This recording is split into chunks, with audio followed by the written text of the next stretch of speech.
हरियाणा की खट्टर सरकार का बड़ा फैसला, बिजली कट लगे तो चार्जशीट होंगे एसडीओ, जेई और शिफ्ट अटेंडेंट।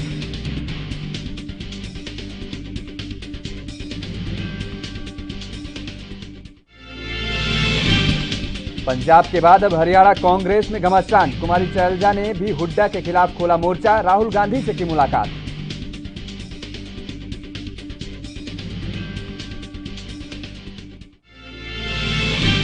किसान नेता गुरनाम सिंह चढ़ूनी के फिर बिगड़े बोल, कहा जिस नेता को ज्यादा बार जेल वही सीनियर प्रधान।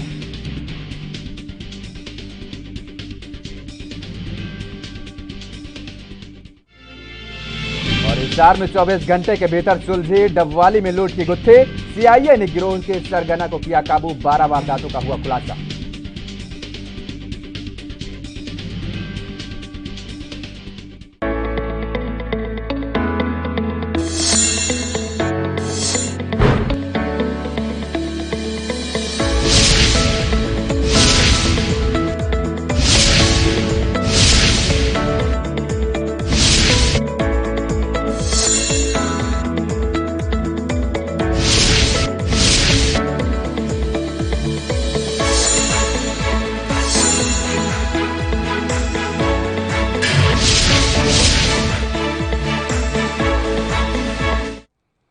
नमस्कार, आप देख रहे हैं एनबी न्यूज और मैं हूं आपके साथ योगेश पांडे। हरियाणा चौपाल में खबरों का रुख कर लेते हैं।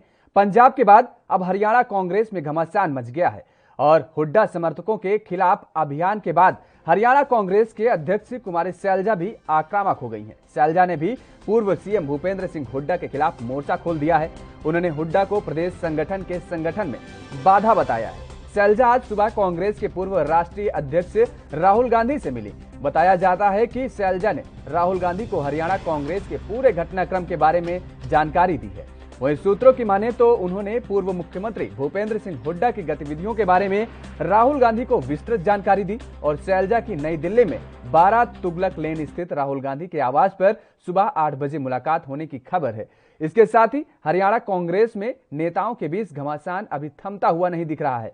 अब हुड्डा समर्थक विधायक सोमवार को कांग्रेस के राष्ट्रीय संगठन महासचिव केसी वेणुगोपाल से मिलेंगे और विधायकों ने वेणुगोपाल से समय भी लिया है। बता दें कि हुड्डा समर्थक नेता कुमारी शैलजा को हरियाणा कांग्रेस अध्यक्ष पद से हटाने की मांग कर रहे हैं और इसके लिए सक्रिय हैं।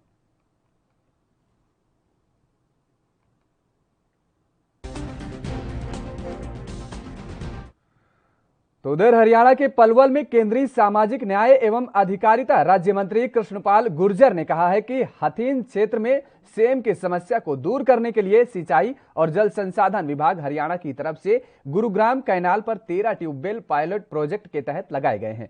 अगर ये पायलट प्रोजेक्ट कामयाब रहा तो आने वाले समय में सेम की समस्या को दूर करने के लिए 54 ट्यूबवेल और लगाए जाएंगे ताकि क्षेत्र के दर्जन भर से ज्यादा गांवों की भूमि को कृषि योग्य बनाया जा सके। राज्य मंत्री कृष्ण गोपाल गुर्जर ने आज गांव मिंडकौला में 22 करोड़ रुपए की लागत से किए जाने वाले तमाम विकास कार्यों का शुभारंभ नारियल तोड़कर किया। केंद्रीय सामाजिक न्याय एवं अधिकारिता राज्य मंत्री कृष्ण गोपाल गुर्जर ने कहा कि पलवल से नूह मार्ग के सुधारीकरण और चौड़ाईकरण के कार्य के लिए प्रदेश सरकार की ओर से 100 करोड़ रुपए मंजूर कर दिए गए हैं और आगामी कुछ दिनों में यह कार्य शुरू भी कर दिए जाएंगे।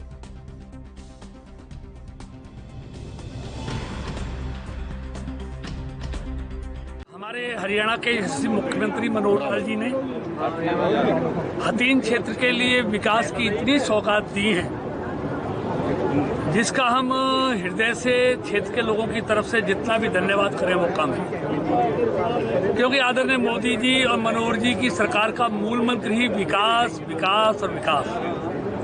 और उसी के निमित्त हथीन में कोरोना के कारण कुछ काम धीमी गति हो गई थी, लेकिन आज से फिर उनकी गति को हम तेज कर रहे हैं और आज लगभग 22 करोड़ के काम हथीन क्षेत्र में विकास के शुरू किए जा रहे हैं, जिसमें हथीन क्षेत्र का मिडकौला और मडना का 2 गांवों की हजारों एकड़ जमीन जो सैम की समस्या से ग्रस्त थी उससे उसको निदान दिलाने के लिए 13 बोरवेल लगाए गए हैं और उस सैम की समस्या का समाधान हो। पायलट प्रोजेक्ट के तौर पर ये हमने प्रोजेक्ट शुरू किया है 13 ट्यूबवेलों के साथ। तो अगर वो सफल होता है, मुझे उम्मीद है सफल होगा, तो इस तरह के जहां जहां सैंड की समस्या है हथीन क्षेत्र में, वहां पर 54 बोरवेल और लगाए जाएंगे, जिससे किसानों की जमीन सैंड से मुक्त हो सके और वहां पर फसल पैदा हो सके। 7 करोड़ की लागत से CSC का आज शुभारंभ हो रहा है। 4 करोड़ की लागत से रेस्ट हाउस का शुरुआत हो रही है। 2 करोड़ की लागत से कम्युनिटी सेंटर बन रहा है। 2.5 करोड़ की लागत से मिडकोला से खोकियागा वाली सड़क का शुभारंभ हो रहा है।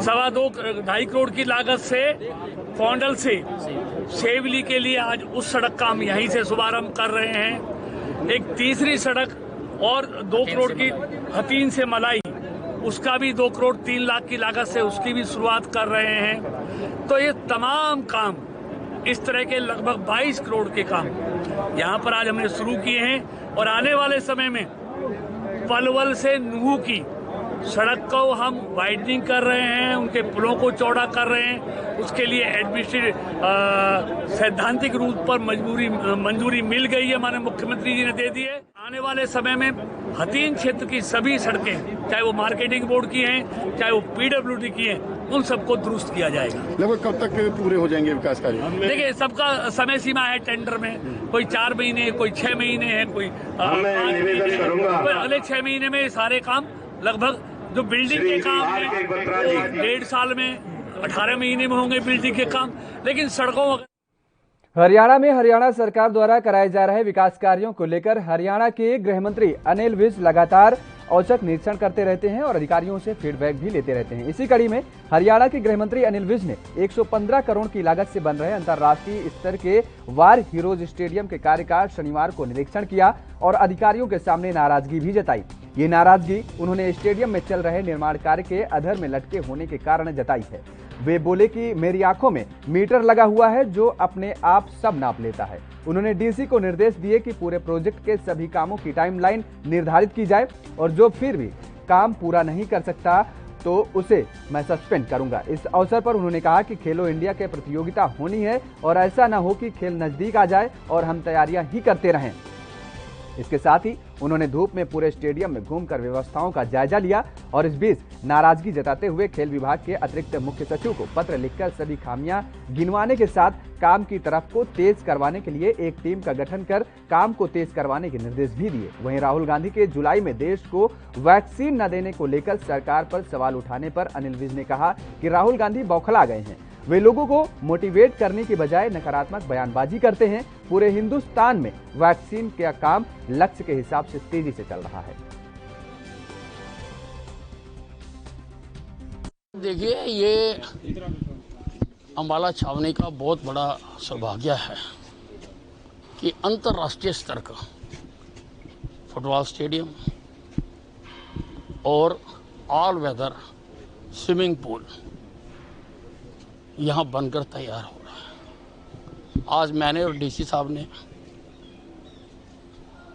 इसमें देखा है कि कौन कौन सी कमियां इसमें रह गई हैं और उनको जल्दी से जल्दी दूर किया जाए। और ये सारे हिंदुस्तान में अम्बाले का नाम होगा, हरियाणा का नाम होगा। दूर दूर से राष्ट्रीय अंतर्राष्ट्रीय टीमें यहाँ पर पार्टिसिपेट करने के लिए आया कर। नहीं, इसके लिए अभी मैंने कहा है कि इसकी टाइमलाइन बनाई जाए, तो डीसी साहब इसकी टाइमलाइन बनाएंगे कि हमें डेट वाइज बनाकर दें कि जो काम रह गया कौन सा काम किस तारीख तक पूरा होगा, और जो नहीं करेगा उसके खिलाफ मैंने कह दिया मैं सख्त कार्रवाई करूंगा। देखिए, राहुल गांधी तो पूरी तरह से बुखला के, वो बजाय इसके कि लोगों को मोटिवेट करें कि लोग ऑक्सीजन लगाएं, वो रोजाना नकारात्मक बयानबाजी करते हैं। सारे हिंदुस्तान में वैक्सीन का कार्यक्रम बहुत तेजी से चल रहा है और जुलाई में भी जो टारगेट फिक्स किए गए हैं वो पूरे किए जाएंगे। 12 तारीख को 12 बजे डायल 112 जो बहुत ही पुलिस की महत्वाकांक्षी योजना हमने बनाई है, उसका पंचकुला में मुख्यमंत्री जी उद्घाटन करने जा रहे हैं। लगभग 600 गाड़ियाँ हमने तैयार की हैं जो वायरलेस से फिटेड हैं, GPS है, और उनमें सारी सुविधा हमने प्रदान की है जो कॉल सेंटर से जुड़ी होंगी। हरियाणा के हर थाने में 2-2 गाड़ियाँ मुहैया कराई जाएंगी। कोई भी अगर डिस्ट्रेस कॉल करता है तो 15 मिनट में पुलिस मौके पर पहुंचेगी। बाकायदा उसमें प्रावधान किया है कि वो उसको वीडियोग्राफी भी करेगी सीन की, क्राइम ऑफ सीन की, और वो सारा हमारे कॉल सेंटर में जाएगा। अगर आवश्यकता होगी वहाँ से फायर ब्रिगेड को और एम्बुलेंस को भी हमने साथ ही इंटीग्रेट। चौधरी चरण सिंह हरियाणा कृषि विश्वविद्यालय हिसार के कुलपति प्रोफेसर BR कंबोज ने कहा है कि संसाधन संरक्षण प्रौद्योगिकियों पर ध्यान देने की सख्त जरूरत है, क्योंकि मौजूदा समय में इन तकनीकी की बहुत अधिक जरूरत है। ये खेती की लागत को कम करने, मिट्टी के कार्बन निर्माण में सुधार और पानी के बहाव को कम करने के साथ मिट्टी के कटाव रोकने में महत्वपूर्ण भूमिका निभा सकती हैं। कंबोज ने कहा कि किसानों को zero tillage laser levelling, bed planting, drip और स्प्रिंग इरिगेशन जैसी तकनीकों का अपनाने के लिए प्रेरित किया जाना चाहिए। उन्होंने बताया कि फसलों की उन्नत किस्मों की जानकारी किसानों तक ज्यादा से ज्यादा पहुंचाएं ताकि किसानों का भला हो सके और विश्वविद्यालय अपने किसान हितैषी लक्ष्य की ओर निरंतर बढ़ता रहे।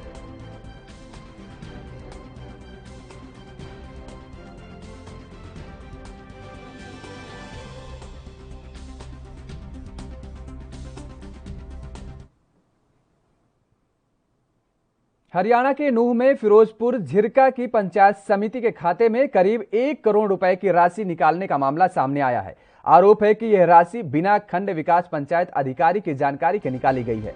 बैंक से नए चेक बुक भी जारी कराई गई है और खंड विकास एवं पंचायत अधिकारी ने पंचायत विभाग के निदेशक और उपायुक्त नूंह को पत्र लिखकर मामले की जांच की मांग की है।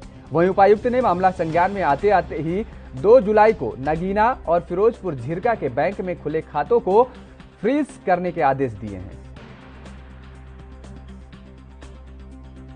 तो हरियाणा की नूंह में फिरोजपुर झिरका की पंचायत समिति के खाते से करीब 1 करोड़ रुपए की राशि निकालने का मामला ये सामने आया है और इस मामले में आरोप है कि यह राशि बिना खंड विकास पंचायत अधिकारी की जानकारी के निकाली गई है। बैंक से नए चेक बुक भी जारी कराई गई है और खंड विकास एवं पंचायत अधिकारी ने पंचायत विभाग के निदेशक और उपायुक्त नूंह को पत्र लिखकर इस पूरे मामले की जांच कराने की मांग की है। जो मुझे एडमिनिस्ट्रेटर का चार्ज पंचायत समिति का मिला है वो हरियाणा सरकार द्वारा 12 फरवरी 2021 के नोटिफिकेशन के तहत में मिला है। कुछ समय से मेरे कार्यालय के अंदर चेयरमैन और जो अन्य मेंबर हैं उनके द्वारा मेरे को ये शिकायत प्राप्त हो रही थी कि बेवजह बिना कारणों से सबके बिलों को रोका जा रहा है और बिना कोई कारण बताए हुए कमीशन तक की कई लोगों ने आरोप इसके अंदर लगाए थे। मैंने जो पेमेंट करवाई है वो सारे कार्य बिल्कुल ठीक हैं, बिल्कुल नियमानुसार सारी चीज़ें हुई पड़ी हुई हैं और मैं जब तक बतौर यहाँ पे SDM हूँ तब तक मैं किसी भी कर्मचारी को या अधिकारी को पंचायत के किसी को 1 पैसा भी खाने यहाँ पे नहीं दूंगा। सर अगर देखिए, जो उनकी जो चिट्ठी के बारे में मुझे इसका ज्ञात ही आज हुआ है जब ये अखबारों के अंदर और हर जगह आम चर्चा में आ गई है। इससे पहले BDPO द्वारा इस समक्ष में मेरे बात में कोई भी डिस्कशन नहीं करा गया। अब से 5 साल पहले जब तो विकास कार्य हुआ नहीं, अब थोड़ा बरसात का मौसम था तो हमें जब SDM साहब पे चार्ज आ गया पंचायतों का तो हमने एप्लीकेशन लगाई 1 महीना पहले। मन कीजिए हमारे 3 रास्ते ऐसे हैं, बरसात का मौसम है, अगर बरसात होगी तो निकलना भी दुश्वार हो जाएगा। उसके बाद जी अब हमारा गांव में बहुत बढ़िया काम चल रहा है, तीनों राजस्थान पर आप जाके देख भी सकते हो और वह कंप्लीट 1 या 2 दिन में हो जाएंगे। कौन सा गाँव है? हेमंतवास। छुटकारा तो ये है कि रास्ता जब साफ होगा तो आदमी, हमारे गांव में काफ़ी नरियाला साइड से पुनः तक के पब्लिक निकलती है, वहाँ से तो गंदगी इतनी हुई पड़ी थी। अब आज गांव में खुशी की लहर है कि जो रास्ते बन रहे हैं ना जी, वहाँ में अब कीचड़ का नामो निशान नहीं रहे। कि सबसे पहले तो ऐसा क्या मजबूरी हो गई कि जो मतलब बैंक के अकाउंट से BDPO का अकाउंट अलग कर दिया गया और पंचायत समिति में चेकबुक होते हुए भी दूसरी चेकबुक मंगाना, तीसरा क्या है कि जो बिल लगाए गए हैं वो बगैर वीडियो के वेरीफाई करें। एस्टीमेट जो बनते हैं रास्तों के वो वेरीफाई होते हैं, वीडियो के सिग्नेचर वगैरह होते हैं, और फिर एक सांठगांठ करके और एक काम अधूरे पड़े हैं जिनकी क्लियर पेमेंट कर देना, इससे साफ जाहिर होता है कि बिल्कुल फर्जीवाड़ा हुआ है।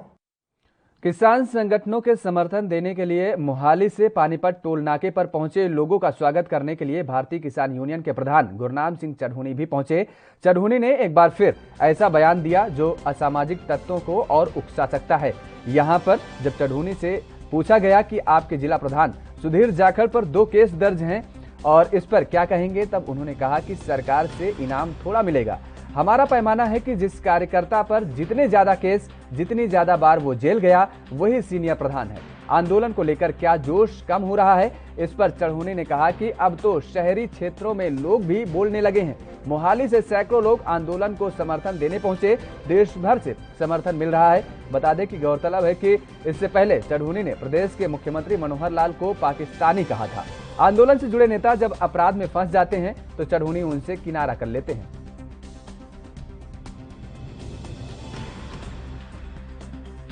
हरियाणा में अंबाला शहर के मथुरा नगरी में आरोपी पार्थ शर्मा के घर पर सीआईए स्टाफ द्वारा रेड की गई, लेकिन घर पर ताला लगा हुआ था, जिसके चलते सीआईए स्टाफ के हाथ कुछ नहीं लगा। दरअसल आरोपी पार्थ शर्मा के तार बीते दिनों अंबाला पुलिस द्वारा थाना पड़ाव में पकड़े गए 25,000 लीटर ENA यानी एक्स्ट्रा न्यूट्रल एल्कोहल से जुड़े हुए हैं, जिसके चलते अंबाला पुलिस लगातार आरोपी के ठिकानों पर रेड कर रही है और इसी के तहत आज आरोपी के घर पर रेड की गई, लेकिन घर पर कोई भी नहीं पाया गया। सब इंस्पेक्टर विनोद कुमार ने बताया कि जल्द ही आरोपी को हिरासत में ले लिया जाएगा।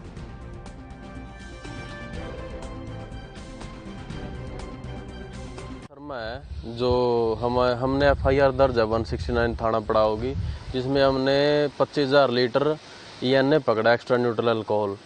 तो उसमें उसका FIR में भी उसका नाम और उसका नाम खुल के सामने आया कि वो जो नाजायज़ सिपरिट है वो मध्य प्रदेश से यहाँ अम्बाड़ा और चंडीगढ़ में सप्लाई करवाता है।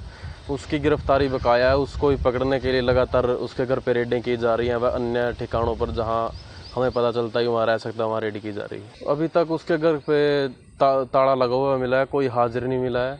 उसके अलावा हमने चंडीगढ़ रेड की है, जो फैक्ट्री के माल, जहाँ से फैक्ट्री में माल जाता है वहाँ पे रेड की गई है। वह सतबीर उर्फ सत्ता है, उसके फिलिंग स्टेशन है, मोड़ी फिलिंग स्टेशन, वहाँ पर भी आज रेड की गई है। रेड लगातार जारी है, जल्दी उनको गिरफ्तार कर लिया जाएगा।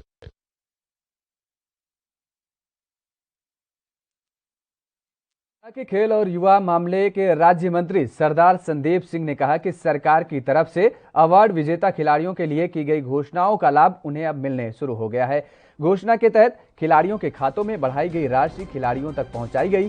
खेल राज्य मंत्री सरदार संदीप सिंह ने लोगों से बातचीत करते हुए बताया कि मुख्यमंत्री मनोहर लाल ने सुशासन दिवस के अवसर पर अर्जुन, द्रोणाचार्य, भीम और ध्यानचंद अवार्डियों के मासिक भत्तों में वृद्धि की घोषणा की थी, जिसके अनुसार प्रदेश में 104 अवार्डियों को 20,000 रुपए और 130 अवार्डियों को 5,000 रुपए प्रतिमाह सम्मान राशि दी जानी थी, जो अब उनके खातों में पहुंचनी शुरू हो चुकी है।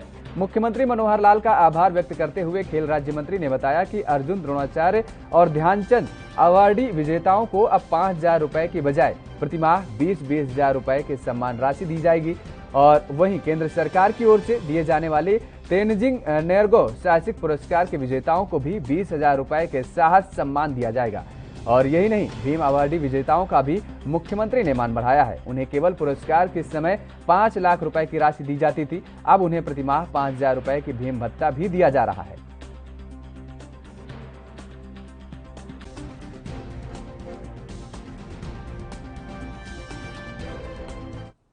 तो उधर फरीदाबाद में सनफ्लैग अस्पताल को निजी हाथों में सौंपे जाने के निर्णय का विरोध लगातार जारी है और इसी कड़ी में लोगों के बीच काफी रोष भी देखा जा रहा है।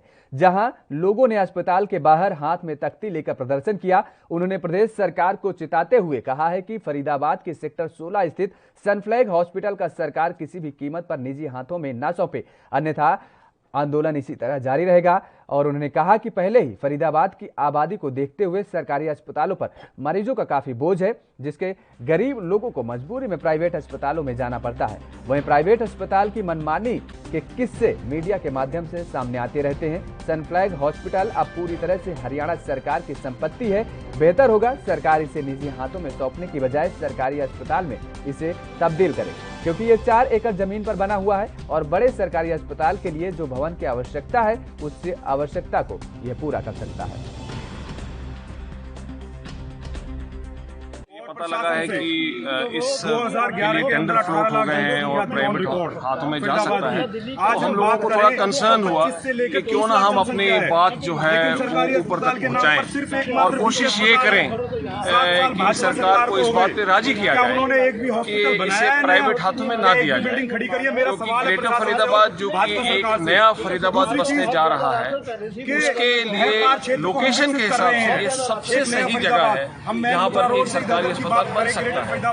अगर सरकारी अस्पताल नहीं बन सकता, मान लीजिए कि सरकार के पास में साधनों की कमी है या पैसे की कमी है या बजट की प्रॉब्लम है, तो हमारी ये गुजारिश है दोनों जो कबीना मंत्री कैबिनेट मंत्री हैं यहाँ पर कृष्णलाल साहब, मूलचंद शर्मा जी, नरेंद्र गुप्ता जी, हमारे एमएलए हैं, हमारे श्रीमती जी, राजेश नयन पाल रावत जी से, इस हॉस्पिटल को इनके पास एक बहुत सही समय है, इसे कोऑपरेटिव हॉस्पिटल डेवलप कर सकते हैं। क्या फरीदाबाद की जो जनसंख्या है वो 25 से 30 लाख है और एकमात्र बीके हॉस्पिटल है, तो फिर इसे जो सनफ्लैग अस्पताल है फिर इसको प्राइवेट हाथों में सौंपने की तैयारी क्यों?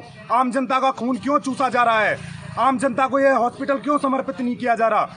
क्या चोर दरवाजे से राजनेता इस अस्पताल को प्राइवेट हाथों में सौंपना चाहते हैं? क्या इसमें राजनेताओं की भी भागीदारी है, क्या हिस्सेदारी है? दूसरा सवाल, राजस्व की जब बात आती है तो फरीदाबाद दूसरे नंबर पर हरियाणा सरकार को चलाने के लिए पैसा देता है।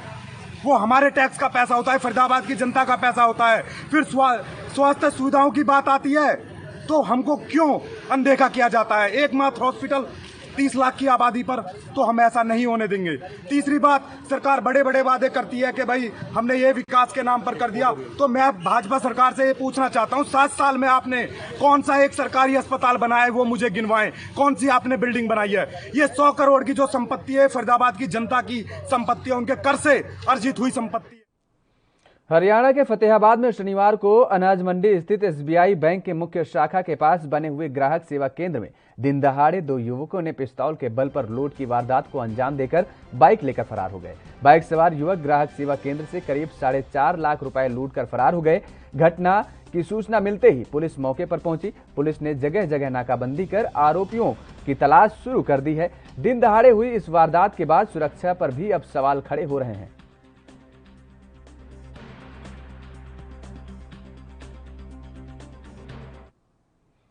हरियाणा सरकार ने एक आईएएस और 2 एससीएस अधिकारियों के आज तत्काल प्रभाव से स्थानांतरण एवं नियुक्ति के आदेश जारी किए हैं। एक आधिकारिक प्रवक्ता ने आज यहां बताया है कि आईएएस अधिकारी और महेंद्रगढ़ के उपमंडल अधिकारी सलोनी शर्मा को इसी पर नूंह भेजा गया। इसी तरह एचसीएस अधिकारी में नूंह के उपमंडल अधिकारी संजीव कुमार को गुरुग्राम नगर निगम का संयुक्त आयुक्त तथा कनीना के उपमंडल अधिकारी दिनेश को इसी पद पर महेंद्रगढ़ और कनीना भेजा गया है।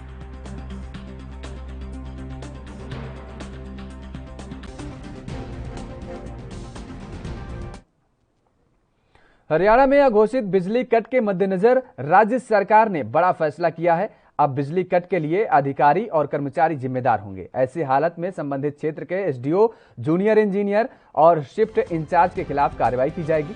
उनको चार्जशीट किया जाएगा। दरअसल हरियाणा में बेहद गर्मी और इंडस्ट्री का पहिया घूमने की वजह से बिजली की मांग एकाएक बढ़ गई है। हरियाणा बनने के बाद से अब तक अधिक 11,732 मेगावाट बिजली की खपत पहुंच गई है। यूनिट में यह बिजली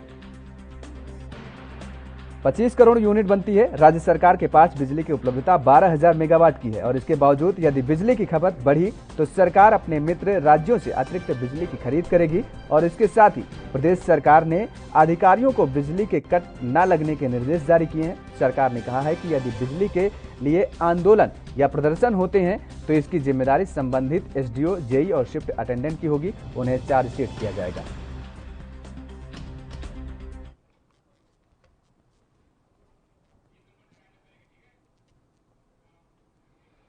हरियाणा चौपाल में फिलहाल मेरे साथ इतना ही। बाकी खबरों के लिए आप देखते रहिए एएनबी न्यूज।